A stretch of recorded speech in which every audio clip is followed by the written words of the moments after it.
Problem ఉంది అని phobia ఉన్న వాళ్ళు ఎప్పుడు చేయకపోయినా కూడా, ఎప్పుడు కలవకపోయినా కూడా, ఆ ఫోబియా ఉన్న వాళ్ళకి అదొక నైట్మేర్. సో వాళ్ళకు జీవితాంతం అదే గుర్తొస్తుంటుంది. ఇప్పుడు ఆ అబ్బాయి పొజిషన్లో వీళ్ళని ఊహించుకుంటుంటారు. సో రేపు నేను పెళ్ళైన తర్వాత ఏదైనా తేడా వస్తే నన్ను కూడా అబ్బాయిలాగా అందరూ ట్రీట్ చేస్తారు. సో కేవలం ఆ ఫోబియాతోనే మా దగ్గరికి డైలీ 10-15 పేషెంట్స్ వస్తారు. వాళ్ళు అడిగేది ఒకటే, డాక్టర్ నేను మా ఊర్లో ఇలాగైంది, సో ఇప్పుడు నేను పెళ్లి చేసుకుంటే ఏమండి. సో మేము అన్ని టెస్టులు చేసి, బాబు నీకు ఏ ప్రాబ్లం లేదు, నువ్వు ధైర్యంగా నువ్వు పెళ్లి చేసుకోవచ్చు అని అష్యూరెన్స్ ఇచ్చిన తర్వాత కూడా మళ్ళీ 1 మంత్లీ వస్తారు. సో మేము చాలాసార్లు చెప్తాం, నువ్వు నా దగ్గరికి రావద్దు, నువ్వు పెళ్ళి ఫిక్స్ చేసుకొనిరా, కావాలంటే నేను ఏదన్నా నీకు మెడిసిన్స్ ఇస్తాను అన్నా కూడా మళ్ళీ నెక్స్ట్ మంత్ వస్తాడు. ఎందుకు అబ్బాయి వచ్చావు మళ్ళీ అంటే, సార్ మీ రూమ్లో ఉన్నంత వరకు కాన్ఫిడెన్స్ ఉంది, నేను బయటికి వెళ్ళగానే మళ్ళీ భయం స్టార్ట్ అయింది. సో పెళ్ళికి ఎస్ చెప్పాలంటే నాకు భయంగా ఉంది. ఇలా ఆలోచించే వాళ్ళు పెరిగిపోతున్నారు. ఇది ఒకటే రీజన్ అయి ఉంటుందా సార్? ఇంకేమైనా కారణాలు వాళ్ళలో ఉన్నాయంటారు? ఎందుకు అనంటే ఒక్కసారి కాదు 2-3 సార్లు వచ్చి ఆ భయాన్ని మీ ముందు ఎక్స్ప్రెస్ చేస్తున్నారు ఫ్రీగా, బట్ పెళ్ళికి వాళ్ళు ససేమిరా అంటున్నారు అని అంటే is there any other reasons to? అంటే మన కల్చర్కి వెస్ట్రన్ కల్చర్కి అదే డిఫరెన్స్. ఇప్పుడు వెస్ట్రన్ కల్చర్లో ఏంటంటే బయట ఎక్స్ట్రా మ్యారిటల్ కానీ పెళ్ళికి ముందు అఫేర్స్ కానీ చాలా కామన్. సో వాళ్ళకు ట్రై చేయడానికి, అసలు తను నార్మల్గా ఉన్నాడా లేదా అని ట్రై చేయడానికి వాళ్ళకు అక్కడ ఛాన్సెస్ ఎక్కువ. ఒక గర్ల్ ఫ్రెండ్తో ట్రై చేస్తాడు, కాకపోతే ఓకే ప్రాబ్లం ఉందని. ఇక్కడ ట్రై చేయడానికి వాళ్ళకు ధైర్యం సరిపోదు. సో ట్రై చేయకుండా కాన్ఫిడెన్స్ అనేది రాదు. సో నార్మల్గా మేము వాళ్ళకి ఇచ్చే సజెషన్ ఏంటంటే, నీకు భయంగా ఉంది, నువ్వు పెళ్లి చేసుకునే ముందు మా దగ్గరికి రా, నువ్వు పెళ్ళి అయిన తర్వాత ఎటువంటి ప్రాబ్లం లేకుండా మేము చూస్తాం, నువ్వు ఫెయిల్ అవ్వకుండా మెడిసిన్స్ ఇస్తాము. సో ఆ తర్వాత వాళ్ళకు ఆ యాంగ్జైటీనే తగ్గిపోతుంది. కొద్దిసార్లు కలిసిన తర్వాత ఓకే నేను కూడా నార్మల్గా కలుస్తున్నాను, సో మా వైఫ్ కూడా ఎటువంటి డౌట్ రాదు అన్న తర్వాత ఆ ఫియర్ తగ్గిపోతుంది. ఇప్పుడు అది ఒక సైకిల్. సో ఈ అబ్బాయి కలవడానికి ఛాన్స్ లేదు, బయట ఎక్కడ కలవడానికి ఛాన్స్ లేదు, ఆ భయం పెరిగిపోతూనే ఉంటుంది. ఆ భయము చుట్టుపక్కల ఉన్న ఎన్విరాన్మెంట్తో వాళ్ళు పెళ్ళికి అలా దూరంగా జరిగిపోతున్నారు. నెక్స్ట్ మీరు నమ్మరు, నెక్స్ట్ జనరేషన్లో పెళ్ళి చేసుకోకుండా మిగిలిపోయే అబ్బాయిలు చాలామంది ఉంటారు. నెక్స్ట్ 10 years తర్వాత చూడండి అసలు అంటే బేసిక్గా ఈ రీజన్ వల్లే కాదు, ఇంకో రీజన్ కూడా ఉంది. Hypo active sexual Dzire disorder అంటాం. అంటే బేసిక్గానే మగవాళ్ళలో అంటే అబ్బాయిల్లో సెక్స్ మీద అంటే ఇంట్రెస్ట్ కానీ కోరికలు కానీ తక్కువ ఉంటాయి. అంటే బై బర్త్ వాళ్ళకి సెక్స్ అంటే ఇంట్రెస్టే ఉండట్లేదు. అలాంటివి అయితే మేము డైలీ అట్లీస్ట్ ఇంకో 5-6 పేషెంట్ చూస్తున్నాం. అంటే బేసిక్గా వాళ్ళకి ఏ లోపం లేదు, మిగతా అన్నీ బాగున్నాయి. ఓన్లీ థింగ్ వాళ్ళ బ్రెయిన్లో దానికి సంబంధించిన డిజైర్ సెంటర్ కనిపించట్లేదు, ఉండదు. సో సమ్ టైమ్స్ సైకలాజికల్గా మేము కౌన్సిల్ చేస్తాం, కానీ కొన్నిసార్లు అదే నార్మల్.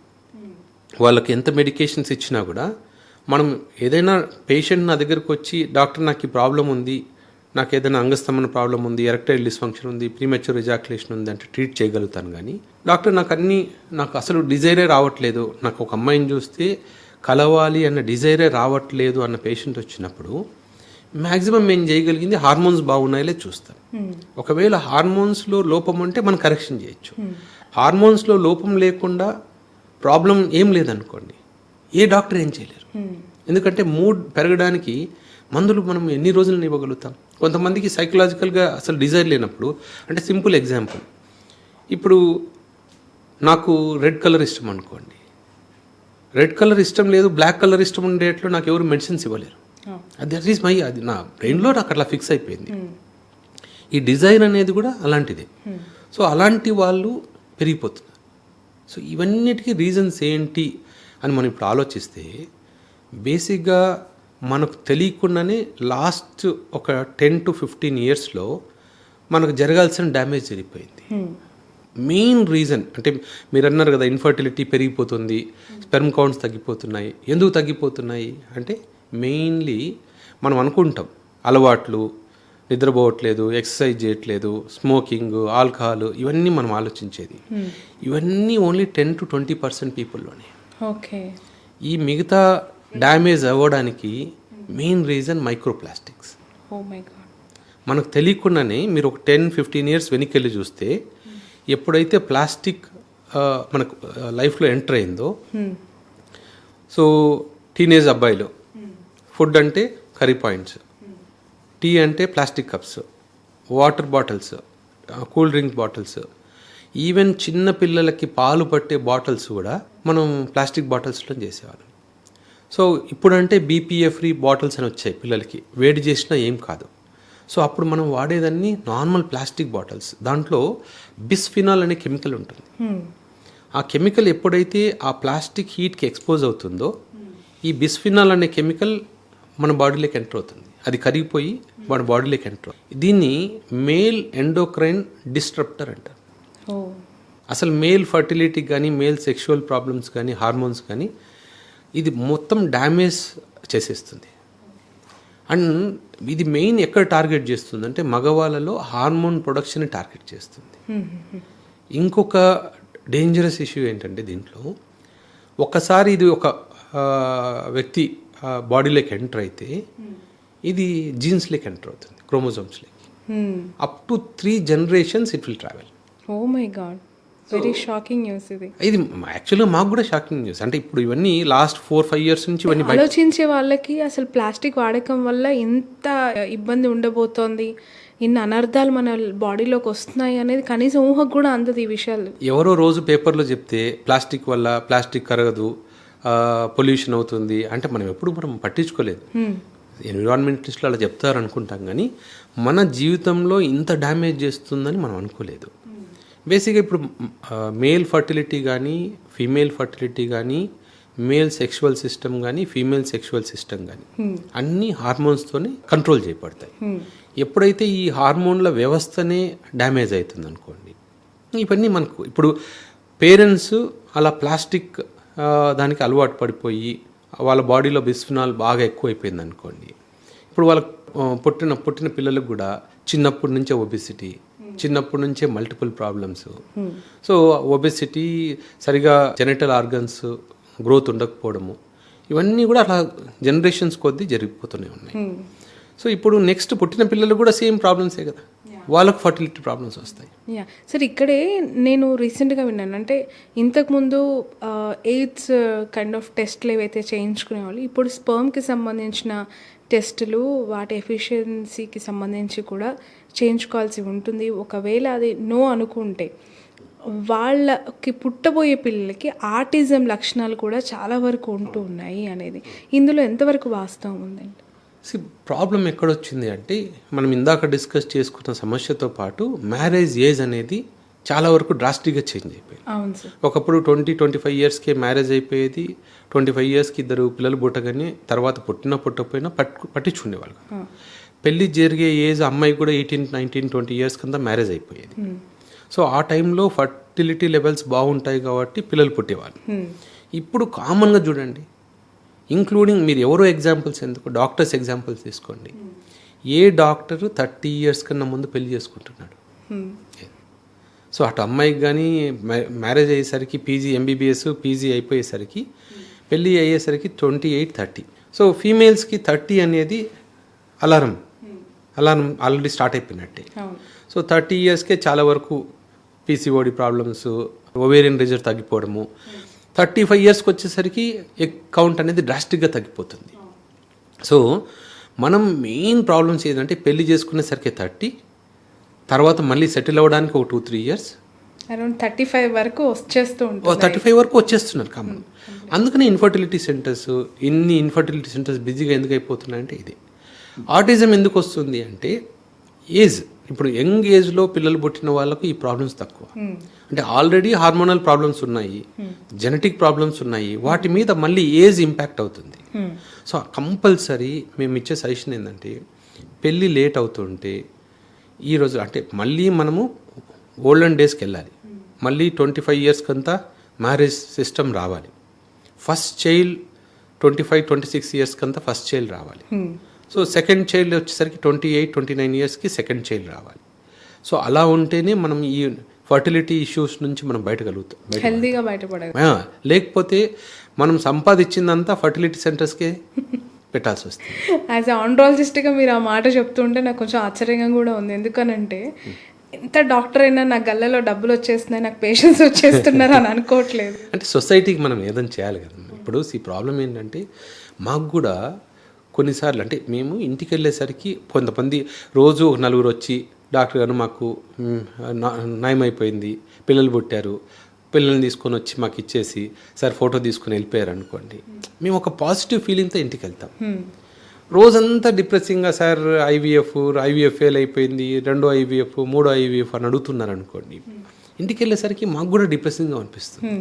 సో ఎంత మనీ సంపాదించినా కూడా ఆ సాటిస్ఫాక్షన్ లేకపోతే it's of no use. Sir ఇప్పుడున్న ఈ జనరేషన్లో ఒక ఉమెన్కి గైనకాలజిస్ట్ అవసరం ఎంతవరకు ఉంది, ఒక జంటికి ఆండ్రాలజిస్ట్ అవసరం ఎంతవరకు? ఇద్దరి అవసరం ఉంది. బేసిక్గా ఇప్పుడు ఏంటంటే మేల్ సిస్టము ఫీమేల్ సిస్టము ఇద్దరిలోనూ ప్రాబ్లం ఉంటున్నాయి. ప్రతి ముగ్గురు ఆడవాళ్ళలో ఒకరికైనా PCOD ఉంటుంది. సో అట్లీస్ట్ ప్రతి 5 ఆడవాళ్ళలో ఒకరికైనా లో AMH లెవెల్స్ ఉంటున్నాయి. సో కంపల్సరీ గైనకాలజిస్ట్ అవసరం ఉంది, మా అవసరం ఉంది. కాకపోతే ఈ అవసరం రాకుండా చేయాలంటే ఫస్ట్ ఎర్లీగా మ్యారేజ్ చేయాలి, ఎర్లీగా పిల్లలు కనేట్లు చేయాలి. సో రెండోది మ్యారేజ్ లేట్ అయినా కూడా పిల్లలు ఒకవేళ లేట్గా కావాలనుకున్నా కూడా మీరు అన్నట్టు ఫస్ట్ సీమెన్ అనాలిసిస్ టెస్ట్ చేయించుకోవాలి. మ్యారేజ్ అయిపోయింది, ఒక 2-3 ఇయర్స్ పిల్లలు వద్దనుకుంటున్నారు, ఫస్ట్ సీమెన్ టెస్ట్ చేయించుకోండి. ఏ డాక్టర్ దగ్గరికి వెళ్ళాల్సిన అవసరం లేదు, ఒక సింపుల్ ల్యాబ్కి వెళ్ళి సీమెన్ టెస్ట్ చేయించుకుంటే సీమెన్ అనాలిసిస్ బాగుంది అనుకోండి, సో ఓకే, ఒక 2-3 ఇయర్స్ మనం వెయిట్ చేయొచ్చు. సీమెన్ అనాలిసిస్ బాగాలేదనుకోండి, మనం వెయిట్ చేసి మనం ఇంకా ప్రాబ్లమ్ని మనం ఇంకా సివియర్ సిచ్యువేషన్కి తీసుకెళ్తున్నాం. సో ఇద్దరి అవసరం ఉంది, నెగ్లిజెన్స్ అనేది ఉండకూడదు. ఇప్పుడు మగవారిలో ఈ ఫర్టిలిటీ రేషియో 70% అన్న ఫిగర్ అలార్మింగ్ సార్. చాలా చాలా డేంజరస్ సిచ్యువేషన్లోకి వెళ్ళబోతున్నారు అని. అంత ఇంక్రీజ్ అవ్వడానికి మీరు ఇంతకుముందు చెప్పారు ఒక రీజను, వెరీ వ్యాలిడ్ రీజన్, అది ప్లాస్టిక్ వాడకం అనేది. బట్ అది నార్మల్ లైఫ్లో చాలా లైట్గా తీసుకునే వాళ్ళు చాలామంది మనకు కనిపిస్తూ ఉంటుంది. దాన్ని ఇంత సీరియస్గా ఉందా మనకు కనిపించట్లేదు, బట్ వాడుతూ ఉంటారు. అవగాహన అనేది లేక వాడేస్తూ ఉంటారు. ఉందా అంటే షాకింగ్గా గురవుతారు. తర్వాత ఇంకా ఎలాంటి రీజన్స్ ఉన్నాయి, ఏం అవాయిడ్ చేయాలి వాళ్ళు? ప్లాస్టిక్లో కూడా సింపుల్, ఇప్పుడు చాలా వరకు కర్రీ పాయింట్స్లో కానీ హోటల్స్లో కానీ ప్లాస్టిక్ ఆపేశారు, కవర్స్లో ఇవ్వట్లేదు. బట్ ఇంకొక మేజర్ బ్లండర్ మనం చేసేది వాటర్ బాటిల్స్. అవును సార్. ఇప్పుడు ప్రతి వాటర్ బాటిల్, మనం తాగే వాటర్ బాటిల్ ఫ్యాక్టరీలో తయారవుతుంది, కానీ ట్రాన్స్పోర్టేషన్ ఎలా అవుతుంది? మెజారిటీ టైమ్స్ ట్రక్స్లో ట్రాన్స్పోర్ట్ అవుతుంది. అవన్నీ ఓపెన్ ట్రక్సే. మీరు ఎప్పుడైనా చూడండి, కూల్ డ్రింక్ బాటిల్స్ కానివ్వండి, వాటర్ బాటిల్స్ తీసుకెళ్లే ట్రక్స్కి ఎక్కడ పైన కవర్ కూడా ఉండదు. సో అవన్నీ ఎండకి ఎక్స్పోజ్ అవుతూనే ఉన్నాయి. అవి మనకు తెలియట్లేదు, అవన్నీ మనకు మాస్క్ అయిపోతున్నాయి. మనం ఓన్లీ చూసేది ఏంటంటే, మనం షాప్కి వెళ్ళామా, ఫ్రిడ్జ్లోంచి బాటిల్ తీసుకున్నామా, తాగుతున్నాం. సో ఈ పెట్ బాటిల్స్లో ఎప్పుడైతే ఇవి సడన్కి ఎక్స్పోజ్ అయ్యో మనకు తెలియదు. ఇవి కాకుండా మనకు మేల్ ఫర్టిలిటీకి అంటే ఇన్ఫర్టిలిటీకి రీజన్స్ ఏంటి అంటే, ఒకటి హార్మోనల్ ఇంబ్యాలెన్స్. హార్మోనల్ ఇంబ్యాలెన్స్కి అదర్ రీజన్స్ ఏంటి అంటే, ఎక్సర్సైజ్ లేకపోవడము, సెడెంటరీ లైఫ్ స్టైల్ అంటే ఎక్కువసేపు కూర్చోవడము. థర్డ్ రీజన్ ఏంటంటే నిద్ర లేకపోవడం. ఇప్పుడు డైలీ మనకు 7 to 8 అవర్స్ స్లీప్ చాలా ఇంపార్టెంట్. ఈ 7 to 8 అవర్స్ స్లీప్ అనేది ఐడియల్గా మన బయోలాజికల్ క్లాక్ ప్రకారము నైట్ 9 నుంచి మార్నింగ్ 5 వరకు దట్ ఈస్ ఐడియల్ టైం. మన పూర్వీకులు అదే చేసేవాళ్ళు. సాయంకాలమే ఫుడ్ తినేసి తొందరగా early to bed early to rice అనేవాళ్ళు కదా. మన హార్మోనల్ క్లాక్ కూడా అదే టైంకి పనిచేస్తుంది. కానీ మనం ఇప్పుడు ఏ టైం పడుకుంటున్నాం? 12, 1, 2 అండ్ పాపం 80% పీపుల్ నైట్ షిఫ్ట్లోనే ఉన్నారు. సో వాళ్ళకి ఆబ్వియస్గా హార్మోన్స్ తక్కువ ఉంటున్నాయి. సో దాన్ని కాంపెన్సేట్ మనం చేయగలగాలి. కాంపెన్సేట్ చేయగలిగింది ఓన్లీ ఎక్సర్సైజ్. సో మనం ఏం ఫుడ్ తింటే పెరుగుతుంది అని చాలామంది మా దగ్గరకు వచ్చి, డాక్టర్ ఏ ఫుడ్ తింటే స్పెర్మ్స్ పెరుగుతాయి, ఏ ఫుడ్ తింటే హార్మోన్స్ పెరుగుతాయని. ఫుడ్తో పెరిగేది ఓన్లీ 10 to 15%. ఎక్సర్సైజ్తో పెరిగేది 80%.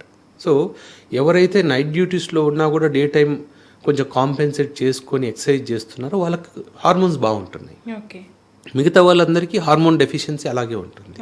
So third reason infections. అంటే మగవాళ్ళలో బేసిక్గా ప్రాబ్లం మనకి ఇంకొక రీజన్ అంటే మన ఎడ్యుకేషన్ సిస్టంలోనే ఉంది. అసలు పర్సనల్ హైజీన్ అంటే మన ప్రైవేట్ పార్ట్స్ని ఎట్లా క్లీన్గా పెట్టుకోవాలి, ఎలాంటి కేర్ తీసుకోవాలి, ఇవి మనకు చెప్పేవాళ్ళే లేరు.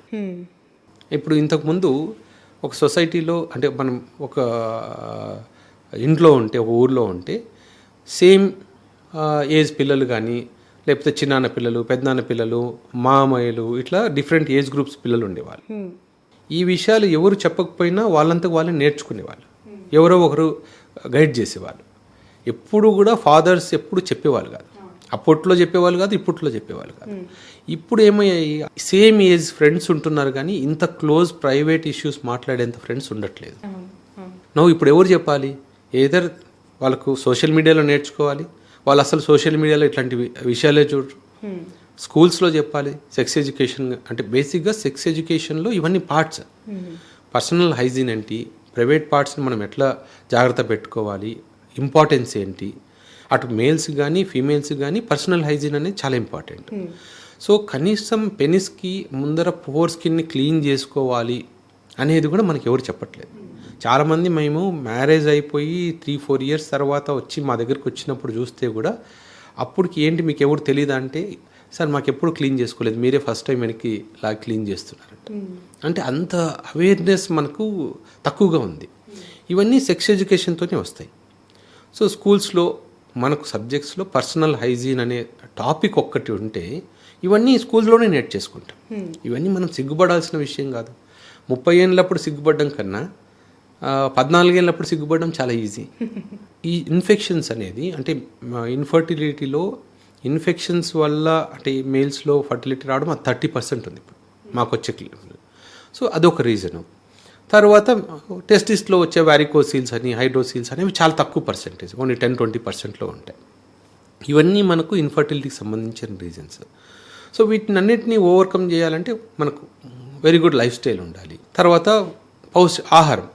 మనం జంక్ ఫుడ్ అనేది ప్రాబ్లం ఏంటంటే ఆఫీస్లో పనిచేసే వాళ్ళందరికీ ఇంకో ప్రాబ్లం ఏమవుతుంది, సాఫ్ట్వేర్ కంపెనీస్లో వాళ్ళకి ఎక్కడా కూడా నార్మల్ ఫుడ్ ఉండట్లేదు.